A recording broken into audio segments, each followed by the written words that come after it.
Welcome back to the Deep Dive. Today we're cutting through the noise, zeroing in on the current affairs that truly matter for your UPSC journey. This is our Deep Dive for September 14, 2025, Part 1. And as always, some topics might be a useful revision, helping to reinforce that crucial foundational knowledge. Exactly. Our goal isn't just about listing facts. It's more about exploring how these different news items connect, looking at them from various angles and really understanding their broader implications. That kind of interconnected thinking is, well, it's a skill that will serve you incredibly well, not just in the exams, but beyond. Absolutely. So, okay, let's unpack this. Let's dive right into how India is strategically fortifying its presence, both at sea and on land. First up, let's look at a pretty significant step for our maritime defense. The Indian Navy has just commissioned its newest naval base, INS Aravali, and it's right there in Gurugram, Haryana. And yes, it's beautifully named after the ancient Aravali mountain range. Right. And what's crucial to understand here is that INS Aravali isn't just, another base.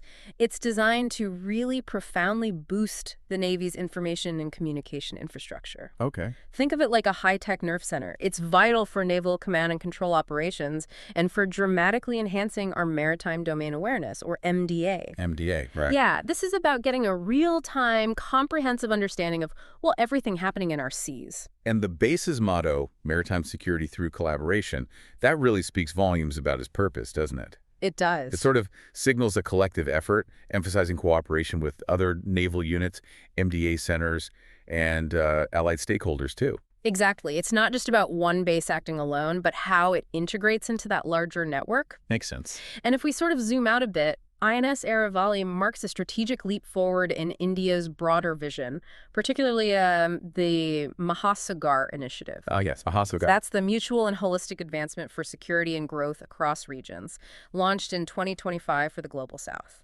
This base directly strengthens interagency coordination.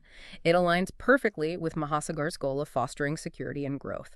It really helps solidify India's position as the preferred security partner in the Indian Ocean region. It signals our proactive, interconnected strategy. I find it fascinating how much symbolism is packed into the base's crest as well. You mentioned the name. Mm-hmm.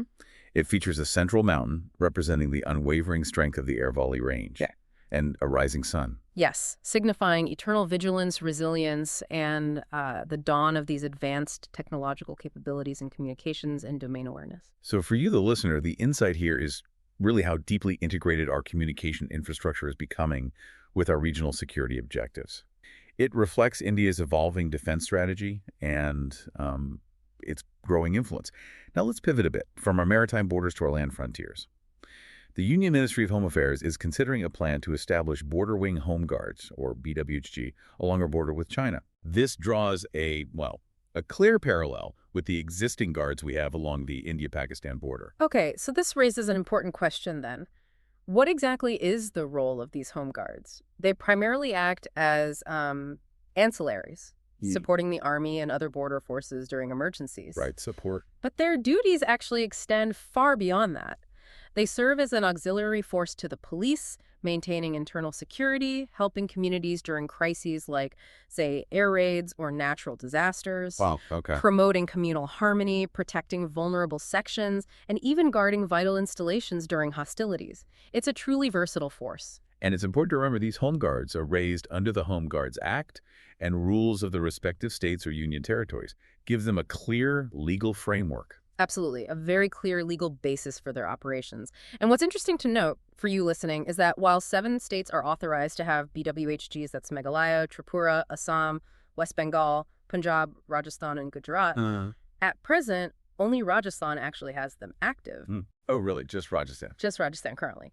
They recruit from all walks of life, serve for about 3 to 4 years, and importantly, 25% of their training and financial support costs are borne by the government of India. This multi-layered approach to security, you see, is exactly the kind of nuance and systemic understanding the UPSC looks for. How different bodies interlink for a common national goal. Okay, let's shift gears now, moving towards environmental insights. We've got a captivating natural discovery first. A rare scarlet dragonfly was recently spotted in the stunning valleys of Munnar in Kerala's Western Ghats. Oh. Always a thrill to hear about such finds. Indeed it is. This particular species is Crocothamus erythrea, It belongs to the Libellulidae family. Okay. You might also know it as the broad scarlet, common scarlet darter, or simply scarlet darter. What's interesting is its broad distribution. It's found across southern Europe, Africa, and Western Asia, and they're quite known for their migratory tendencies. Migratory, okay. Yes, so a sighting in a new area like Mannar is always noteworthy. They seem to be sun worshippers, I read, preferring sunny spots near various water bodies like rivers, streams, ponds. Precisely, sunny spots near water. And the adult males are truly striking. They have this bright, scarlet red, widened abdomen, small amber patches at the bases of their hind wings, and red veins on the leading edges of the wings. Very distinct. Very. Females and immatures, in contrast, are a more subdued yellow-brown with a pale stripe along the thorax. And its conservation status, despite this rare sighting. Well, despite the specific rare sighting in Munnar, its overall conservation status under the IUCN Red List is actually least concern. Oh, okay. Least concern. Yes. So the significance here isn't really about a threat to the species itself, but rather it highlights the incredibly rich and sometimes surprising biodiversity of India's Western Ghats. It just underscores the importance of continued ecological observation in these regions. Right. Now, from a rare sighting to a perhaps more widespread ecological phenomenon, let's continue in the insect world. Scientists from the Botanical Survey of India are interpreting the resurgence of cicadas in Silent Valley as a, and I quote, telling sign of ecological upheaval. That sounds, well, quite serious. It is potentially serious, yes. Cicadas are those, fascinating buzzing insects, technically hemipterans. They're most famously known for their loud, complex, and species-specific acoustic signals or songs. That buzzing sound in the summer. Exactly. But what's truly remarkable is their life cycle. They spend most of their lives underground as nymphs, emerging mainly to mate. And they often time their emergence cleverly when their predators are dormant. It's a smart survival strategy. So we have two main types, is that right? The annual cicadas, which you might hear buzzing every summer. They emerge different times, typically dark with greenish markings using camouflage. Correct. And then you have the periodical cicadas, a much rarer group, only 7 species known. Right, the 13 or 17-year ones? Exactly. They all emerge at the same time after those incredibly long 13 or 17-year dormant periods underground. It's quite an event. So why is their resurgence a sign of upheaval? What's their ecological role? Well, their ecological role is far more significant than many people realize. They act as natural pruners of mature trees when females lay eggs in twigs. Okay. They aerate the soil as the nymphs tunnel underground. And after they die, their bodies decompose, serving as an important source of nitrogen for growing trees. Ah, so quite integrated into the ecosystem. Very much so. So their resurgence, or perhaps a change in their cycle in Silent Valley, isn't just about more buzzing. It could be a signal. It offers a window, really, into the delicate balance of ecosystems and how specific species, even seemingly small ones like cicadas, can act as crucial indicators of broader environmental changes. Let's move now to direct conservation efforts, because there's news on that front too. Unfortunately, some grim news first. There was a recent incident of pangolin poaching discovered during a routine patrol at Tipeshwar Wildlife Sanctuary, or TWS, in Maharashtra. Yes, that was very disheartening. It's just a stark reminder of the constant pressure on our wildlife. Yeah.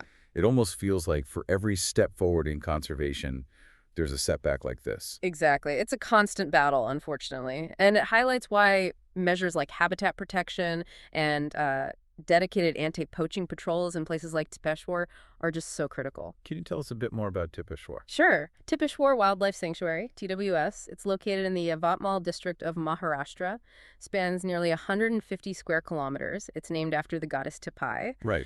And it's desertedly known as the Green Oasis of eastern Maharashtra, partly because 4 rivers, the Purna, Krishna, Bhima, and Tapti, flow through it. 4 rivers, okay. Its vegetation is predominantly southern tropical dry deciduous forests with about 60% teak, and it supports diverse fauna like hyena, chital, black buck, and others. So a valuable ecosystem. And connecting to this challenge of poaching, there's also some proactive conservation news, right? The Union Environment Ministry has approved the capture and translocation of 8 tigers. That's right, a significant move. From Tadoba Andari and Panch reserves to the Sahyadri Tiger Reserve, STR, in western Maharashtra. This is aimed at bolstering the tiger population there. It is, yes. STR is the first tiger reserve of western Maharashtra and the 4th in the state overall. It encompasses the Koyana Sanctuary and Chindoli National Park. And its terrain is quite unique, I believe. Very unique. It features these areas called cicadas, which are essentially barren, rocky, and lateritic plateaus. Quite distinctive. Yeah. Alongside these, you have rich vegetation, moist evergreen, semi-evergreen, moist and dry deciduous forests. It's particularly noted for its climax and near-climax vegetation with, importantly, minimal human influence. And the flora and fauna. Key flora includes species like Anjani and Jompool, and a diverse range of carnivores, including tigers and leopards, naturally, alongside herbivores like barking deer and sambar. So this segment really gives you that dual perspective on conservation, doesn't it? It does. You have the persistent, worrying threat of poaching, but also these proactive, hopeful steps being taken, like translocation, to bolster tiger populations and protect these unique ecological zones for India's future. Moving on now to health and science and a potential breakthrough here. Researchers at JNTB-GRI, Palode, have tapped into the wound healing properties of the red ivy plant. It's known locally as murikooti pacha. It sounds like a fascinating mix of traditional knowledge and modern research. It absolutely is. The plant, botanically, is Strobilanthes alternate. It belongs to the Acanthaceae family. You might also hear it called red flame ivy or purple waffle plant. All right. It's native to tropical Asia, Java specifically, but it's widely cultivated now. And traditionally, how was it used? Well, traditionally, its leaf paste has been used directly on fresh wounds, cuts, ulcers, and for inflammation. Interesting. And beyond that, its leaf extracts are also part of folklore medicine for treating conditions like anemia, gallstones, and even diabetes. So it has a long history of perceived beneficial use. So what's the innovation here? What have the scientists developed? What's incredibly innovative is the wound healing pad they've created. The key ingredient is a molecule called actioside. Actioside. Yes, derived from this red ivy plant. And it has shown remarkably high efficacy, even at very low concentrations. We're talking as little as 0.2%. Wow. And this is actually the first time actioside has been specifically linked to the red ivy plant. So a new discovery about the plant's chemistry. Exactly. And the pad itself is brilliantly designed. It uses an electrospun nanofiber layer. This laying is biodegradable, non-toxic, and incredibly thin. Plus, it incorporates the antibiotic neomycin sulfate, blended with FDA-approved polymers. So it's a really advanced medical solution. That really showcases the potential, doesn't it? Combining that time-honored traditional knowledge with cutting-edge modern scientific innovation to develop entirely new medical treatments. Now, for a significant medical update on a different front, a recent peer-reviewed study provided an in-depth analysis of sarcoidosis. It's a condition many might not be familiar with. So maybe in simpler terms, what exactly is happening in the body when someone has sarcoidosis? Right. Well, essentially, the immune system goes a bit haywire. It overreacts and forms these tiny lumps or nodules called granulomas. Granulomas? Yes. You can think of a granuloma as an area of inflammation, like a cluster of white blood cells that the body has tried to wall off because it perceives some kind of threat. They're surrounded by tough fibrous tissue, which is why they can sometimes feel hard and lumpy. And where do these typically form? The most common locations are the lungs or lymph nodes, but they can be quite insidious, sometimes affecting the eyes, skin, heart, and even other organs. What causes it? Is it known?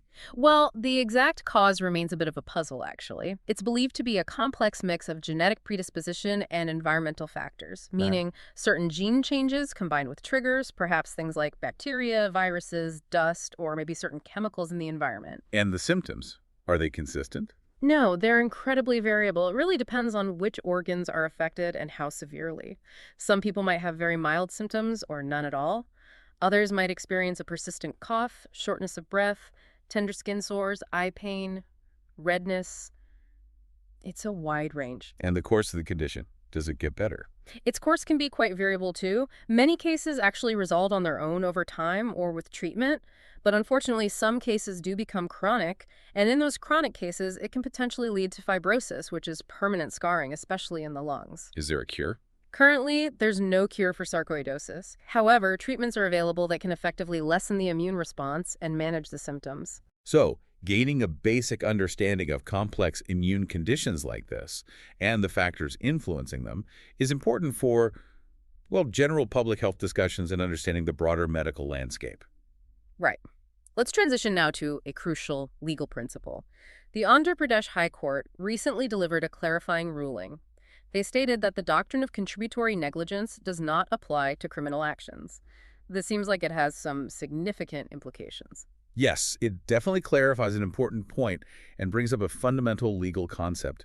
What is this doctrine of contributory negligence? Well, it operates on the principle that individuals have a duty to exercise reasonable care for their own safety. Okay, self-care. Exactly. If a person's own actions or maybe their omissions contribute to their own injury, they may be considered partially at fault. And this could limit the liability of the person who caused the harm, the defendant. It's rooted in the Latin maxim, volenti non fit injuria. Which means? Roughly, to a willing person, no injury is done. Essentially, if you knowingly put yourself at risk, you can't always blame someone else entirely if you get hurt. Okay, so the court specifically held that a driver who commits an accident through rash and negligent driving, leading to a death, is liable under Section 304A of the IPC, even if there was some degree of negligence on the victim's part. That's the key distinction here, right? Criminal versus civil. Precisely. That's the core clarification. To illustrate how it works and its limits, say someone is traveling on the wrong side of the road and gets struck by a reckless driver. Okay. In a civil case where the victim or their family is suing for damages, contributory negligence might be raised as a defense by the reckless driver to reduce the amount they have to pay. Right, for monetary compensation. Exactly. However, the burden of proving that the victim was negligent always rests on the defendant.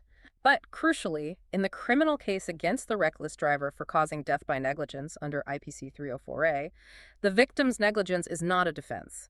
The criminal liability for the rash driving remains. Another point. This defense isn't available when the defendant had a full duty of care. Like the example of the bus staff. Yes, exactly. If bus staff fail in their duty to check windows are safe, and a passenger gets injured putting their hand out even if the passenger showed some lack of care, the bus staff had a primary duty, and their potential criminal liability isn't negated by the passenger's action. It's interesting to note India's broader legal context here. You mentioned there isn't a specific law codifying contributory negligence. That's correct. There's no single statute. However, Indian courts often apply principles of fairness and equity. They frequently use the concept of comparative negligence in civil cases. Comparative negligence. Yes, where they assess the degree of fault of each party and allocate damages accordingly. So if both parties were negligent, the compensation might be reduced based on the claimant's share of the blame. Understood. So this deep dive into a legal principle like contributory negligence is vital for understanding those crucial distinctions between criminal versus civil liability and the nuances of how justice is pursued in India. Okay, for our final segment today, let's shift our gaze to a global event, but one with tragic human consequences. The recent whaleboat fire on the Congo River, which sadly resulted in over 107 deaths. A devastating reminder of the human element connected to these powerful natural features. It is indeed tragic, and it brings into sharp focus the immense scale and significance of the Congo River. It's also known as the Zaire River, flowing through west-central Africa. Lengthwise, at 2,900 miles or 4,700 kilometers, it's the continent's second longest river, just after the Nile. Second longest, okay. But what's truly remarkable, volume-wise, it's the world's second largest river by discharge volume, second only to the Amazon. Second largest discharge. And incredibly, it's also the world's deepest recorded river. Maximum depth reaches 720 feet, or 220 meters. 720 feet, that's astonishingly deep. It is, too deep for sunlight to penetrate its lowest depths. And I understand the Congo River has some truly unique geographical features as well. There's one that really sets it apart. Well, perhaps the most striking geographical fact is that it's the only major river in the world that crosses the equator twice. Twice? How does that happen? It flows in a giant counterclockwise arc. It originates in the highlands of northeastern Zambia, flows northwest, crosses the equator, arcs southwest, crosses the equator again, and then flows into the Atlantic Ocean. Wow. That must impact its flow. Dramatically. It influences its flow in the surrounding ecosystem hugely. Its drainage basin is also immense, covering 1,335,000 square miles. It's the world's second largest basin after the Amazons, bordered by the Sahara Desert to the north. And it plays a role in climate. A significant one. It empties vast amounts of water and sediment into the Atlantic via the Congo Plume, which acts as one of the largest carbon sinks in the world, playing a critical role in global climate regulation. And this incredible mix of an equatorial climate and this massive water source sustains. It sustains the second largest tropical rainforest in the world, the Congo Basin rainforest. highlighting its immense ecological and, of course, economic importance. It's a true lifeline for the Its region. usability for transport. Absolutely crucial. The Congo is easily navigable for most of its length, making it a vital trade route for Central Africa. And furthermore, because its many large tributaries drain areas with alternating rainy seasons, some north of the equator, some south aware, the Congo River has a remarkably constant flow of water throughout the year. This is quite unique for such a large river. Fascinating. This really provides a comprehensive understanding of a globally significant river, its ecological role, and its profound impact on human life and trade. Wow, we've truly journeyed far and wide today, haven't we? From India's strategic defense enhancements and those fascinating natural wonders to medical science breakthroughs, crucial legal principles, and that look at globally significant geography with the Congo. It's been quite a journey through some incredibly diverse and important current affairs. Connecting a lot of seemingly disparate dots along the way. Exactly. And for you, preparing for the UPSC, I really encourage you to think critically about how these topics are interconnected. How do defense strategies influence international relations? How do ecological changes impact policy decisions? How does traditional knowledge spark scientific innovation? These are the connections where true understanding lies, helping you build that holistic view of the world that's so important. Absolutely. Well said. If you found this deep dive helpful for your UPSC preparation, please do make sure to like and subscribe to our channel. It really helps us bring more insightful content like this to you. And as we conclude today's deep dive, maybe consider this. How do these seemingly disparate current events, from a new naval base in Haryana to a tiny insect's resurgence in Silent Valley to a legal ruling in Andhra Pradesh, how do they ultimately reflect our evolving understanding? Our understanding of security, of sustainability, and perhaps of human responsibility on a global scale? What stands out to weigh as the most critical takeaway for India's future from everything we've discussed today? Something to think about.